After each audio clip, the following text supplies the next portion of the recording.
여러분 안녕하세요. 제이스토리 정실장입니다. 오늘 준비한 영상은 저의 손과 발이 돼주는 거래처 사장님들을 인터뷰해 보았는데요. 첫 번째 주자는 제작가구 사장님입니다. 고! 사장님 한번 인사 한번 해주시겠어요? 네, 예인아의 전한오라고 합니다. 네. 그럼 사장님께서 정확히 지금 하고 계시는 일이 어떤 일을 지금 하고 계시는 거예요? 저희는 싱크대 상판하고요. 네, 싱글 그다음에 싱크대 가구 목대, 목대. 예, 요거를 네. 제작하고 있어요 공장에서. 예. 아 그러면은 공장에서 다 제작을 하시는 건데 그럼 원자재는 이렇게- 그렇죠. 원자재는 거래처에 이제 수급을 하고 저희가 이제 실측을 해서 소비자한테 실측을 해서 도면대로 이제 물건을 만들어주고 이제 그 설치까지 해주는 거죠. 그러면은 로드 매장은 없고 그냥 공장만 있어서 공장에서만 딱 제작을 하시는 건가요? 아니면 그렇죠. 로드 매장은 없어요. 로드 매장 없으시고 공장만 운영을 하고 있어요. 아 그럼 공장을 운영을 하신다는 거는 어쨌든 거래처가 다 이렇게 확보가 돼 있어서 그렇죠. 기본 거래처가 있죠. 이제 인테리어든 대부분이 인테리어고 건설사는 저희가 좀 소규모 건설사 요런데 좀 거래를 하고. 소규모로. 네.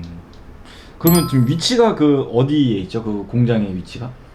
경기도 광주, 아 경기도 광주에 계시고. 광주 초월읍에 있어요. 예. 아 공장이 뭐 규모가 큰가요? 한 300평 정도. 300평 정도. 네.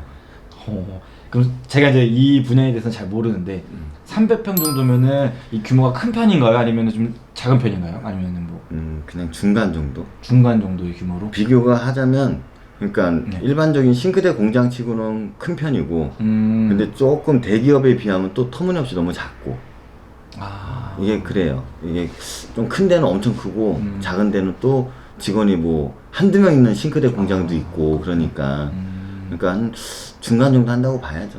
크지도 않고 작지도 않고. 사장님께서 그러면 직원은 몇 명 정도? 저희 직원은 대리석 공장까지 한 10명 정도. 10명 정도. 아 그러면 조금 아까 말씀해 주셨던 거는 그 작은 데들은 뭐 한두 명 정도 있는데 한 그렇죠. 10분 정도 계시면은 그래도 사실 좀 많은 거네요, 사람들이. 그쵸. 근데 대부분 그 싱크대 상판하는 인조 대리석 공장하고 네. 그 싱크대 목대를 같이 하는 공장은 많지는 않아요. 아 많진 않으시고. 저희는 같이 해요. 대부분은 싱크대 이제 나무, 목대만 하는 데가 많죠. 대리석 공장까지 두 개를 같이 하는 싱크대 공장은 많이 드물어요. 별로 없어요. 다 따로따로 있어요, 공장이. 분리가 돼 있죠. 대리석 공장, 싱크대 공장이 분리돼 있어요, 서로. 사장님께서 지금 같이 하시는 거는 메리트가 굉장히 있는 거네요. 같이 하신다는 거 자체가. 그쵸. 메리트가 좀 있죠. 특히 급주 들어왔을 때. 급주. 또는 일이 잘못되었을 때. 그러니까 예전에 초창기에는 우리도 인조 대리석을 외주를 썼어요. 다른 공장에 발주를 넣어서 썼단 말이에요. 그때는 내가 잘못을 하던 뭐 현장에서 일이 꼬여서 잘못되던 하면은 발주를 다시 넣어야 되잖아요. 그러면 얘네는 얘네 스케줄에 맞춰서 일을 해주니까 하루 이틀 정도 소요가 되거나 내가 원할 때 시공이 안 돼요. 힘들어지죠. 근데 지금은 다 직원이다 보니까 급한 거 먼저 이제 땡겨서 급한 현장 먼저 일을 마칠 수가 있죠. 그러니까 그런 면에서 좀 수월하죠, 많이. 지금 그럼 로드샵이 없고 거래처로 운영을 한다고 하셨는데 그렇죠. 거래처만 있죠. 거래처는 그럼 정확히 뭐 어떤 거래처들이 있는 건가요? 그러니까 뭐 어떤 분야의 거래처가 있죠? 그냥 이렇게 준디자인처럼 그 인테리어 대부분이 이제 인테리어 매장들이 많고요. 대부분 인테리어 매장. 인테리어 매장. 네. 그 다음에 인테리어 회사라 그러나 이런 매장이 없고 네. 인테리어만 하는 회사가 또 있어요. 사무실만 차려놓고 회사만. 인테리어 회사가 있어요. 이런 데는 뭐 전문적으로 병원장만 한다든지 뭐 학교 공사만 한다든지 뭐 요런 인테리어 회사가 있고 또는 건설 회사라고 따지면 건설 허가를 맡아놓고 집을 지시는 분들이 있잖아요. 집 짓는 분들. 집 짓는 분들 그런 분들이 주 거래처죠. 일반 그냥 뭐 전화도 오실 거 아니에요. 그 주변 지인. 그쵸. 소비자나 지인분들한테 소개로 오죠. 소개로. 그 이제 소개 오는 거는 하죠. 근데 소비자 거는 많지가 않아요, 그렇게. 소비자 거. 그렇게 찾아오지도 않고. 영업을 별도로 이제 소비자 같은 경우는 네. 영업을 다 별도로 해요. 이제 조그만 싱크대 공장 같은 경우는 소비자만 거래하는 데도 있어요. 소비자만. 소비자만 인테리어 안 하고. 인테리어 안 하고. 이제 그런 데는 이제 별도 영업을 좀 많이 하죠, 소비자한테. 근데 우리는 같은 경우는 별도 영업을 소비자한테는 안 하고 있어요. 그럼 사장님께서는 거의 이제 그냥 거래처 위주고 그쵸. 80%가 거래처고 나머지 한 20%만 거의 그쵸. 이제 동네에서 이제 찾아오시는 찾아오시는 소비자분들 그런 분들만 하는 거죠. 사장님만의 뭐 별도의 영업을 하시고 이러진 않으시나요? 아, 초창기엔 많이 했죠. 초창기에는 명함 들고 다니면서 그 부동산이라든지 또 인테리어 매장 이런 데 많이 돌아다녔죠. 일 달라고. 그 기간이 대략 어느 정도 되나요? 제 영업 뛰려고 인테리어 매장 돌아다닌 게 한 400군데 정도 되는 거예요. 400군데. 예, 이 영업을 다니면서 그러면 이제 다니다 보면 그러니까 하루에 예를 들어 이거죠. 오늘 일이 없으면 이제 영업 뒤로 오늘 10군데는 가야 되겠다 하면 동네를 정해서 그 동네 한 10군데를 가요. 그러다 보면 이제 좀 박대하는 데도 있고 아니면 이제 거래처를 바꾸려고 준비하는 데도 있어요. 그런데 보면 이제 미팅을 해보면 느낌이 여기는 괜찮다. 뭐 이런 느낌이 좀 오죠. 이제 그런 데들은 뭐 한 달에 한 번, 두 달에 한 번씩 가면서 인사를 드리다 보면 어느 순간 이렇게 조그맣게 이렇게 일을 주시더라고요. 그러면서 이제 거래처가 늘었었어요. 근데 지금은 이제 나이 먹고는 잘 안 나가죠, 영업을. 근데 어렸을 때는 맨날 그러고 나갔어요. 그래갖고 보통 한 400군데 영업하니까 저 같은 경우는 운이 좋았는지 한 10몇 군데 정도가 거래처가 뚫려 확보가 됐어요. 영업 시작한 지. 그 확보가 됐다는 게 400군데 중에 10군데가 이제 지속적으로 계속 일을 그쵸. 준 거죠? 지속적으로. 그리고 그 당시에는 옛날에는 영업 사원도 많았어요. 사장이 영업을 뛰는 게 아니라 그 공장에 또 밑에 영업 사원들이 있어요. 근데 뭐 내가 물건을 파나 이 사람들이 파나 그 공장도 원가는 정해져 있으니까 마진은 똑같단 말이에요. 그래갖고 옛날에는 이 영업 사원들이 많이 돌아다녔어요. 근데 지금은 오히려 이런 영업 사원들이 좀 많이 없어졌어요. 그럼 400군데라고 하셨는데 이 400군데 지역이 어느 지역인가요, 그럼? 거의 경기권이고요. 그 공장에서 좀 가까운데 예를 들어 공장에 좀 가기 좋은 뭐 송파, 성남, 분당, 수지, 그 다음에 광주, 이천, 여주 뭐 이런 쪽이었죠. 이 정도. 경기 좀 밑에 쪽, 위에 쪽은 안 되고. 서울 쪽은 일하기가 좀 힘들어서 일은 많은데 그냥 지인 소개권만 해요, 서울은. 이 가구업을 하시는 거 경력은 뭐 얼마나 되시는 거죠?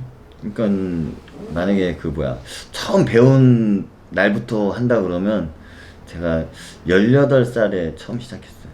시공을 이제 아는 형님 쫓아 다닌 게 18살에 처음 쫓아다녔어요. 18살부터? 네. 그러면 지금 최소 20년이 넘은 거네요. 그 중간에 이제 제가 군대를 못 가고 공익 나왔거든요. 고등학교 이제 공익 2년 빼고는 계속 이 일을 똑같은 했어요. 일을 하는 거. 같은 계통의 일을 하시는 분들 많이 알고 계신가요?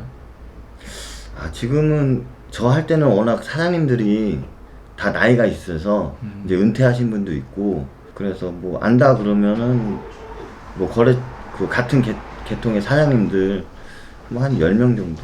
그럼 혹시 사장님께서 지금 이 일을 계속 하고 계신데 이 일에 대한 솔직히 뭐 비전이나 이런 게 좀 보이시는 건가요? 아니면은 이미 지금 어느 정도 달성을 했기 때문에 더 올라갈 그게 없는 건가요? 더 올라갈 수는 있죠. 근데 그 더 올라가기에는 그 밑에서 이제 기술자들이 많지가 않아요. 그러니까 100% 저희 직원들로만 일을 하기에는 솔직히 부족해요. 왜냐면 기술 배우는 데 있어서 시간이 좀 오래 걸리거든요. 기술이라고 하면 어떤 기술을 말씀하시는 거예요? 이제 싱크대를 설치하는 기술인데 이게 좀 애매한 게 싱크대를 다루는 거는 이제 목공처럼 나무를 다는 거예요, 결국에는. 근데 목공 같은 경우 현장에서 뭐를 잘못 잘라도 이어붙여서 할 수가 있단 말이에요. 잘못 그쵸. 잘라도. 왜 그러면은 마감이 필름을 하거나 도장을 하기 때문에. 네. 근데 우리 같은 일은 우리 자체가 마감이기 때문에 현장에서 물건을 한 번 잘못 자르면 자재가 부족해 버려요. 그럼 공장에서 또 수거해 와갖고 이제 갖고 와갖고 또 이제 다시 일을 해야 되는데 그런 마감적인 일이 다르다 보니까 기술 배우는 게 다른 거보다는 제가 봤을 때 좀 오래 걸려요. 아주 똘똘한 애 아니면은 좀 오래 걸리더라고요. 그러면은 그 기술자가 되려면 평균적으로 어느 정도를 해야지 그냥 혼자서 할 수 있는 단계가 되나요? 그러니까 뭐 사람의 능력치가 다르긴 하겠지만 그쵸. 그냥 기본 신발장이나 붙박이장 시공은 좀 똘똘하다 싶으면 6개월이면 해요. 6개월. 6개월이면은 시간이 오래 걸려도 해요. 근데 이거는 좀 그러니까 손재주가 없어도 한 1년 하면 하더라고요. 신발장하고 붙박이는. 근데 싱크대는 그러니까 일자 싱크대냐 기역자 싱크대냐 따라 달라져요. 이게 기역자 싱크대는 제가 봤을 때 기술자 소리 들으려면 거의 4년 가까이 해야 돼요. 그래야 아예 좀 하네 뭐 요 정도 소리 들을 정도. 근데 문제는 아직 나도 젊긴 한데 젊은 애들이 이 일을 안 해요. 젊은 사람들이. 사람 구하기 너무 힘들어요. 1년 내내 광고를 해도 대부분 연락 오는 사람들은 40이 넘은 사람들 또는 이제 우리 이제 직원들 소개로 이제 간혹가다 이제 어린애들이 기술 좀 배우려고 와요. 오면 얼마 못 버텨요. 근데 이제 뭐 기술자분들이 대부분 연락 오는 게 한 40살이 넘으신 분들이 오는데 근데 다 초짜죠. 초짜가 이제 배우려고 연락이 와요. 그리고 대부분 이제 기술을 어느 정도 배운 사람들은 직원으로 안 있어요. 자기가 이제 프리로 나가요. 하루 일당 얼마씩 받고 이렇게 일하려고 하지 직원으로 안 있으려고 그래. 기술이 되는 사람들은. 기술 되는 사람들은. 그래서 저희도 그 설치할 때는 용역을 많이 써요. 직원보다는 용역을 많이 써요.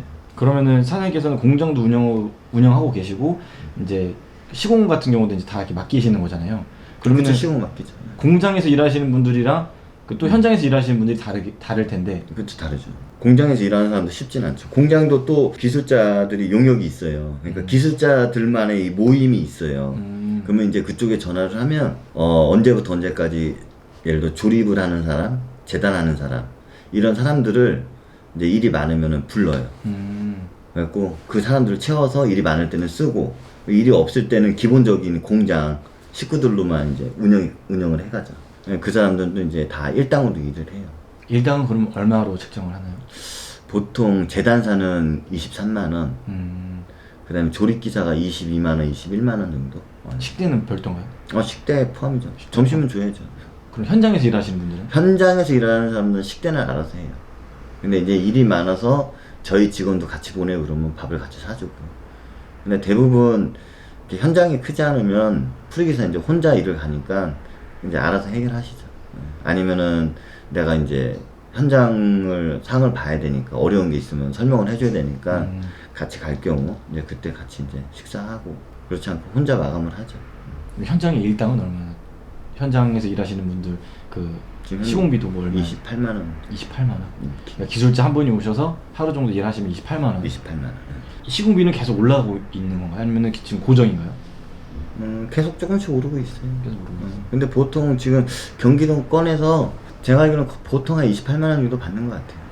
그리고 지역이 이제 시공을 하다 보면 이제 출발은 우리 공장에서 이제 물건을 실으니까 공장에서 출발을 하면 가까운 지역은 뭐 그냥 해주는데 예를 들어 여기서 뭐 의정부라든지 조금 이제 멀리 가잖아요. 키로수가 70km 이상 아니면 60km 이상 되면 기름값으로 별도 한 2, 3만 원 더 추가 요금을 줘야죠. 그쵸, 거리가 머니까 주는 거죠? 경비네요, 경비. 그렇죠.